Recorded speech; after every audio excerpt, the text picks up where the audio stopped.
Hey guys, I'm Dani Castellano, and this is Diet Culture.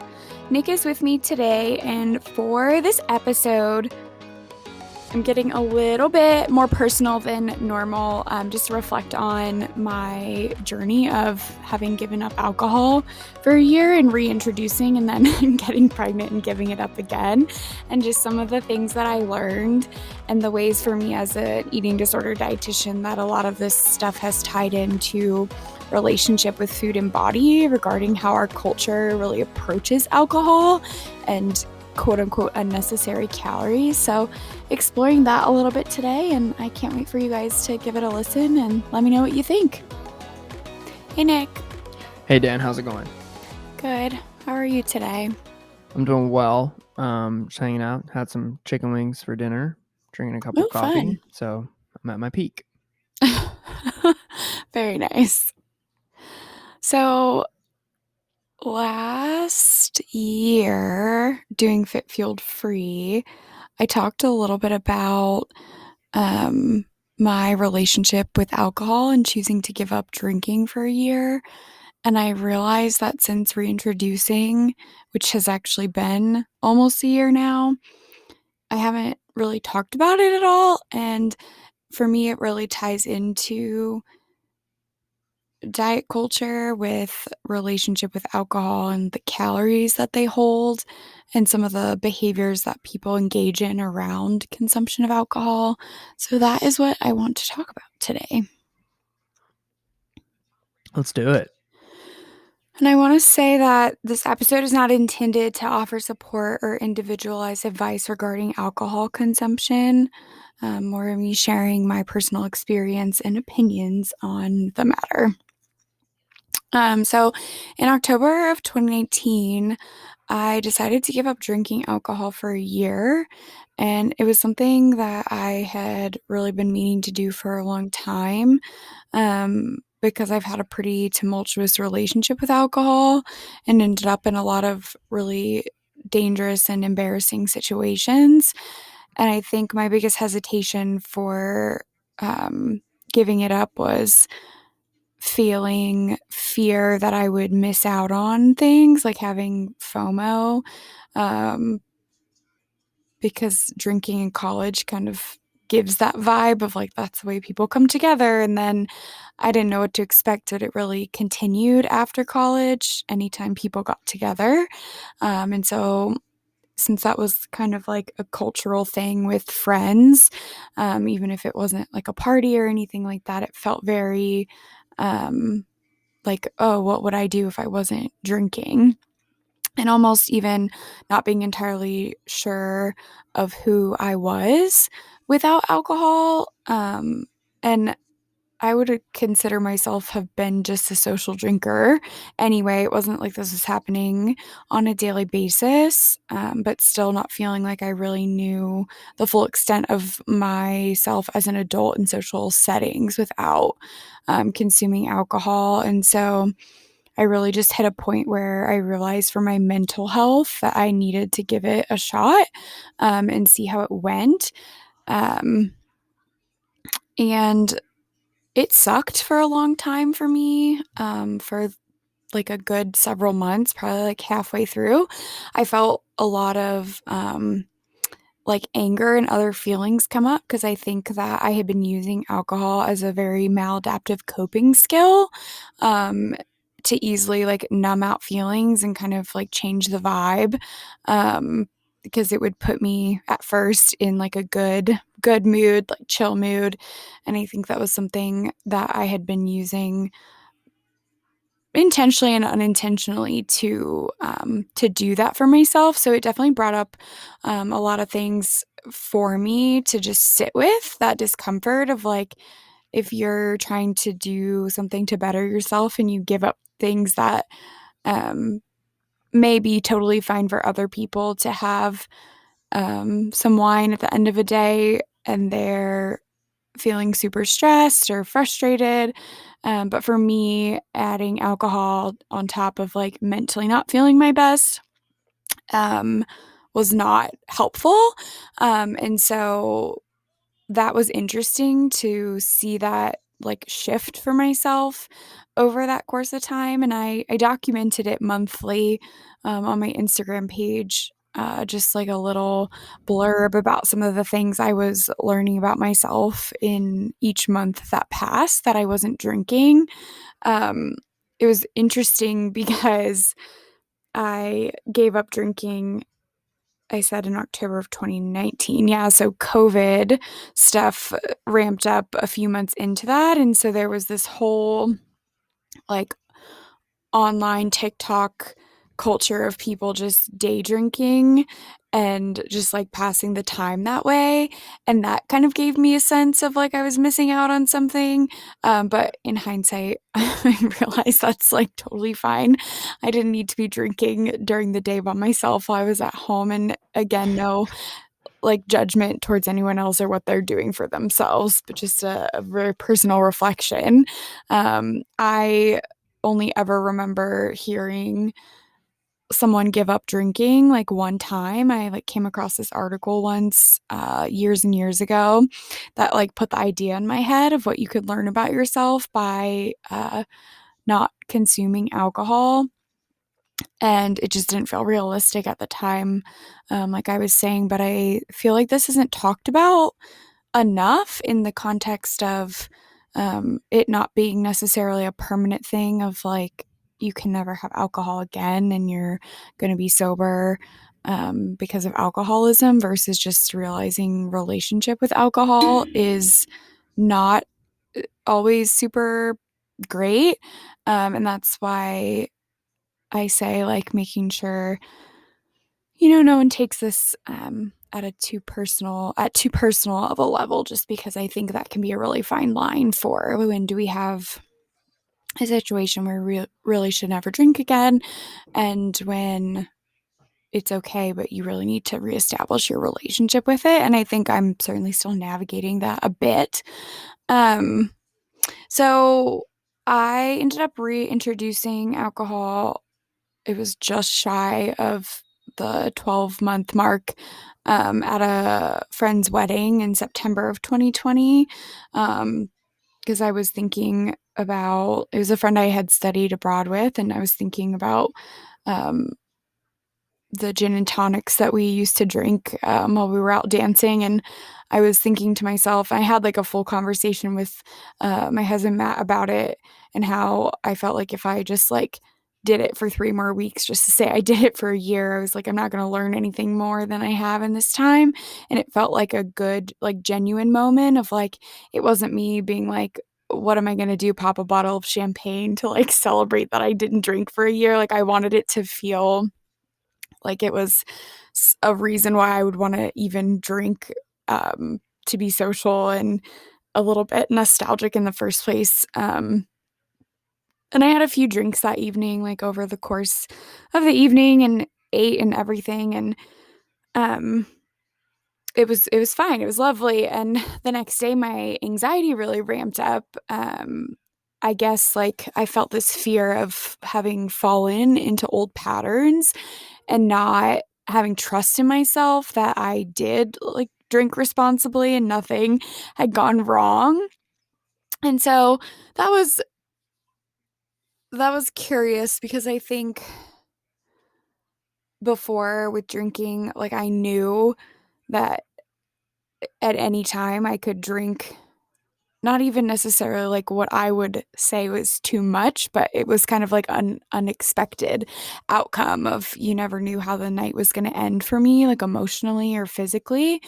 And I don't think that I had very much of a connection with how my mental health was being affected, like the next day or days, directly from the alcohol, until I really put a separation um, from it with myself.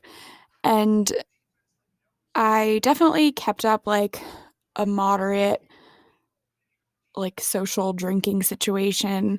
I think that it felt a little bit more interesting after not having drank for a year. Like I felt like, oh, this was this forbidden thing and I'm allowed to have it again. And I think just like I very much like vocalized a lot to Matt about how like why I wanted something or like when I wanted it, and just being very like meticulous almost about my alcohol consumption. Um, and there was definitely a few times where I ended up getting more intoxicated than I guess I had planned, which is the part about drinking is you never really can fully control that unless you completely stop. And certainly nothing bad had happened at all, but I would wake up with this horrible anxiety and sometimes even feeling very depressed, and just like honestly pretty disgusted with myself. And so that was just interesting to get that feedback from my body and especially from my brain about how it impacted me to consume more than like a single drink at any given time, regardless of what other people were doing. Um, so in the spring of this year, my husband and I began trying to get pregnant. And so I significantly cut back on drinking, because I wanted to make sure that I wasn't going to end up in a situation where I was drinking while I was in early stages of pregnancy. And that felt super easy to do, because it, like, one, I had already done this of like not drinking for a year. And then when it was for a purpose that felt like even a little bit bigger than myself, it was very easy to do that. And so at this point, I'm 23 weeks pregnant this week. And so I've had another 5 months on it to really reflect on my relationship with alcohol and what I want it to be as I transition into um, motherhood. And it it's just been a really interesting and eye-opening experience because I've attended um like several functions and just like big things that have happened, and um really have realized that I don't need alcohol to be like fun or interesting or to loosen up. Like genuinely I am just bubbly and social as a person. And so it's funny thinking how it could really like disconnect me from people, but that hasn't really been the case at all. And I share that because I think that's important for anyone who may be going through something similar, because I know I'm not the only person in my 20s who has struggled with my relationship with alcohol. Um, and I think it's very, very worth it to just explore what that would be like. And so, certainly, I have several more months of pregnancy. And at this point, I plan to breastfeed. And so, there's just going to be things, and like I'm taking care of a newborn. So, like, I think it's going to look a lot different anyway. But I anticipate, like, genuinely, like, I've realized that it's better without that. And so I can't say that I'll never in my life get drunk again. Um, but I don't anticipate it being something that I feel so pulled to do, especially because I don't need those like negative consequences coming that I realize have such a strong correlation to drinking. Um, so yeah, I just wanted to give like a personal update before talking a little bit about some things I've noticed as a dietitian and like reading from other dietitians about um, relationship with alcohol, especially when it comes to health. I mean, nice. I like what you've described to me sounds very positive, self-aware, and not toxic. So, congratulations on all these Thank you. realizations and what that journey has led you to. Yeah. So, something when I was working in private practice and had a lot of people coming to me wanting to lose weight and asking about things, there was always questions about alcohol and trying to figure out what the lowest calorie option was for someone to consume. And that there's tons of articles and recipes, and now like seltzers are a really big thing where they're really low calorie, and almost every single beer has a really low calorie option to it as well.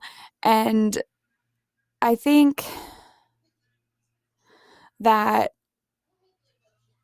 this it rings like a level of frustration for me in being someone who, well, one, like re-evaluated my relationship with alcohol. It's not so much about like judgment on anyone else, but thinking back to when I was drinking in college and was really struggling with my eating disorder, and like convincing myself that I needed to drink like vodka soda with like Crystal Light in it or something like that, so that I didn't overconsume calories, but I could still get intoxicated, which is was very problematic thinking in and of itself.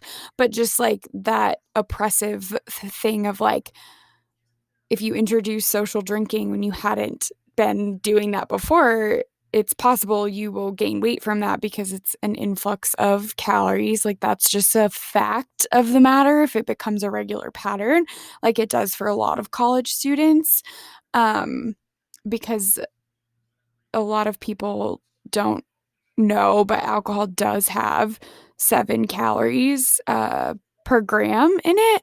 And I don't say that to instill fear in anyone, but just like information. And to put that in context, carbohydrates and proteins have 4, and fat has 9 calories per gram. And so there's a lot of misinformation about like sugary drinks causing like problems, but there's still going to be calories in alcohol because it requires energy for your body to burn that. And so I think there's just a lot of general confusion about it. And then it turns into like having to have like these low as carb possible drinks, which really just further demonizes carbohydrates, which is really common to hear these days. And I certainly don't want alcohol calories to be demonized for anyone that has a um, like healthy relationship with alcohol and it's something you enjoy and can incorporate without causing harm to yourself. Like, I think that's totally fine.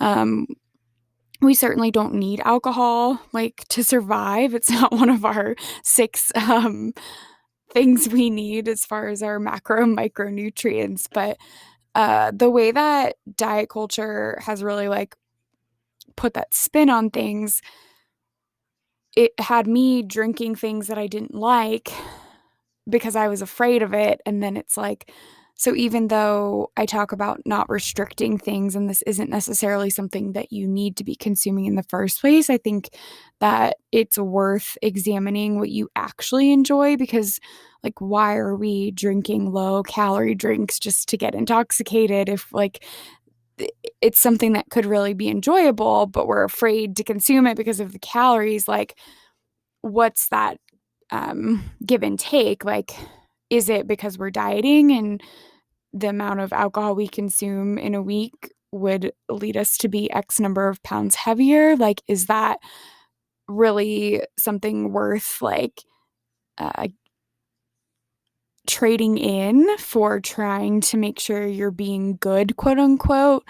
And then the concern around not eating enough because of drinking. And that's something that's very disordered and scary, and can certainly lead you to much more dangerous situations. I think that was a problem.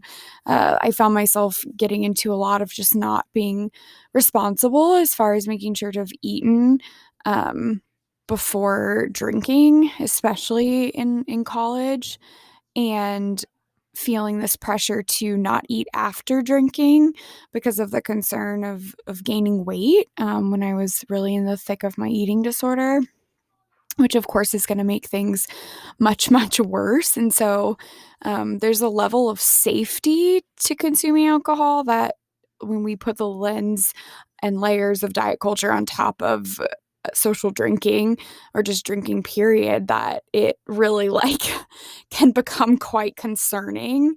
um and it's just a bummer because through my journey of giving up drinking, I found that I actually quite enjoy having some mocktails here and there. Like, I actually like to have a glass of lemonade or something like that because it gets very boring to just drink water all the time. And that was like a weird thing to give myself permission for, I guess, because I had been so trained.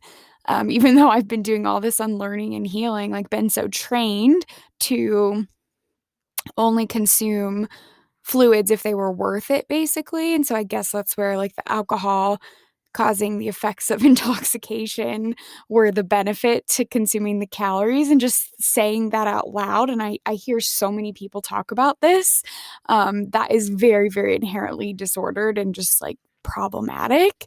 And so just really thinking about that and like satisfaction of the things that we consume, and not everything's going to be perfect, but really actually giving yourself permission to enjoy the things that you're consuming, and think about it like that, I think is very important, especially like for me moving forward with my relationship with alcohol. Like, I think about having a glass of red wine. That sounds so lovely to me because that's something I really, really, really enjoy. But I think of the number of drinks that I've just like tossed back because they were disgusting and like, but they were strong. And I was like, well, I paid for this, so gotta consume it all. And just like, yeah, that has really shifted. And I really see a connection between healing relationship with food and like giving permission, for all of these other things to happen, um, as you continue to do that work to move away from diet culture a lot more. I concur. I think everything you said there was really spot on and fantastic. So I think, just in case anyone listening has any interest in doing this for themselves and like re evaluating, I'll give some things that felt really helpful to me, like in the moment, and then just some things in hindsight. Um, so I immediately, when I made my decision, I talked to all of my like close friends and family that would like notice if I just suddenly didn't drink, because that was like something you could count on. Like, I would take a shot, or like I would get around to drinks if that was an opportunity that was presented. And so I needed to just very like straightforward communicate that this was a very like important thing to me, and I wasn't going to be peer pressured or anything like that to consume alcohol until it was time for me, or like I felt ready to do it again. Um, and everyone was really supportive. And I think that was kind of hard to really let that absorb, of the idea that people like only would have liked me for like partying with them. And certainly that could be something that comes up, with certain groups, of if that is all that you um, do with someone, I guess that can be a barrier. But I think it's worth having like genuine conversations with people, that you have connection with about it prior to, so that you kind of have that support. Um, and then, like I was talking about mocktails, that's actually kind of like a trendy thing, and I've found a lot of restaurants have them, either have non-alcoholic drinks or mocktails on their menus, or a lot of people will be willing to make one. A lot of times they come out pretty lime forward, so they're not always the most enjoyable thing. And sometimes you get some really funny looks, but I've become really comfortable with just asking for that, and that has certainly continued, um, like with my pregnancy. And there's been times since the initial year, that I just like didn't want to drink, and have done that. And so that's been a really cool option to enter into the arena. There's a lot of cool brands and a lot of different things that you can do just to have something interesting to drink that isn't just your boring, like, soda or juice. Like, you can make it a little bit more interesting than that. And there's also, I haven't dabbled in this too much, but there's a lot of I've done more of like the beers and wines and champagnes, but there are a lot of non-alcoholic or de-alcoholized like liquors, so you can still make mixed drinks that you may enjoy, but with the taste being there, but without the alcohol, which I think is like a really big win, because it gives you that opportunity to really sit and sip and enjoy something and have a drink in your hand. Um, Maybe even when you're in an environment where it's people who you don't feel comfortable talking with that about, you know you can have something there and it's no one else's business. And so that is a really cool thing too. And it seems like that's a growing market. So I'm hopeful that that is something that will continue because I think that's a really positive thing to be introduced. And it's not, none of that is about saving calories or like consuming less because they are just a replacement.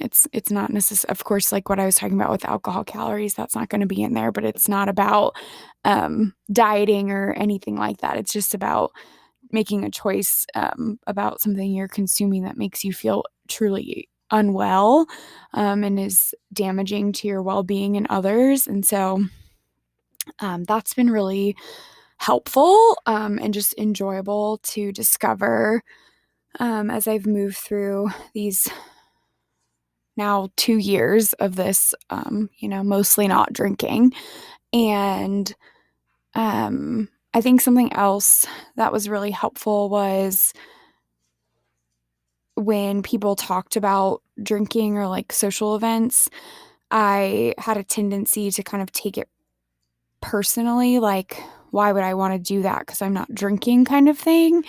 And one of my friends kind of called me out for that. Like, no one else is thinking about you, thinking about how you can't drink. And so you really need to like check yourself on your expectations that you have of other people. And it really was just something that hadn't crossed my mind. That was really helpful, to just like evaluate that, we're not all individually the center of the universe, and so it's good not to take those things on too strongly. Having alternative coping mechanisms, if alcohol is something that you've gotten in the habit of using to like unwind, especially from like a hectic day, um, or just like out of boredom starting to drink. I think those are very common things that a lot of people do. And like I said, not inherently bad. I'm not here to judge, but making sure you have things to fill your time with that are of interest to you. And you don't have to like be spending money on alternative things, but just making sure that that's available. Because if you're feeling any kind of urge of like, why can't I freaking drink right now? Like, if you have nothing to do with yourself, especially if you are really like struggling with your relationship, I think that's necessary, and just to allow those emotions to be there. That's why like having someone you can talk to about it is helpful if you feel you can communicate with anyone, even if they are not on the same journey as you, or if you're available to access therapy in any way. I think that's really important too, just because of that change in a coping mechanism whenever we have a maladaptive way that we're getting through life, because life is hard for everyone at varying levels of difficulty. uh, you are going to have things that pop up that you were kind of pushing down, whether it was effective or not. um, and so I think those four things were probably the most like helpful, and kind of eye-opening, because it was really hard, but the value that comes out of that aspect, to me, has been, 5 times more worth it than any night I've ever had of social drinking with anyone, ever. And so yeah, kind of two layers of things happening here with my thought process around this, but it's it feels kind of yucky at first, like almost like there's some kind of shame in having to give up alcohol. Like, why couldn't I just do it the right way, quote unquote?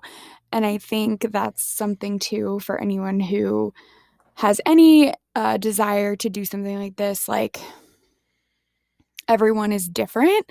And so there are going to be things that, alcohol is a substance. And so there are going to be things that just don't work the same way for people. And so our culture really does a good job of, like, in addition to making sure that our drinks are as low calorie as possible, um, does a really good job of making it look like something that you almost like need. Like, advertisements have to sell that kind of thing.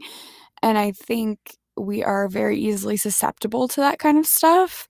Um, and it's not like, just making sure you're making your decisions for yourself, not other people, because life can truly be a lot more interesting and not as boring as you think it is without having something like this. If you're interested in that route, it just doesn't really feel like that at first.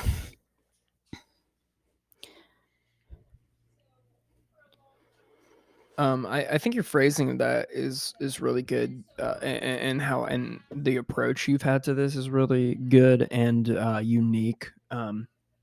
Because I think a lot of people, there's so many reasons that they wouldn't do something like this if they were thinking about it, and one of the main ones is that thing where it's like, well, I don't want to have to come to terms with the fact that I like maybe do have like an issue, which Mm-hmm. is like a very real reason to Yes. not do something like that. But our the way we frame things is like, you either do have a debilitating issue or you don't. And I'm saying debilitating like in like self-aware, like that's how we frame Mm-hmm. it. So Mm-hmm. like we say you either, you have this issue that like it's a mountain to be overcome, and or else you're a perfectly normal Mm-hmm. person. You're A or you're B. Mm-hmm. um and I think there's like a vast hill in between. There's a vast amount of gray area in between, and when we're like, um, it can really cast someone aside if they have to be like, oh, I don't want to be a B. I don't want to be this person. Mm-hmm. So I will just continue living my life. Even if I do think I have a problem, I'll keep doing things like this because of that fear. Yeah. So the way you frame it about like experimentation and stuff like that, I think is really positive. It's really safe for a lot of people. Um, and that's one of the things that you just said in this pod, and one of the things I thought was so funny when you I remember getting a call about it at some point.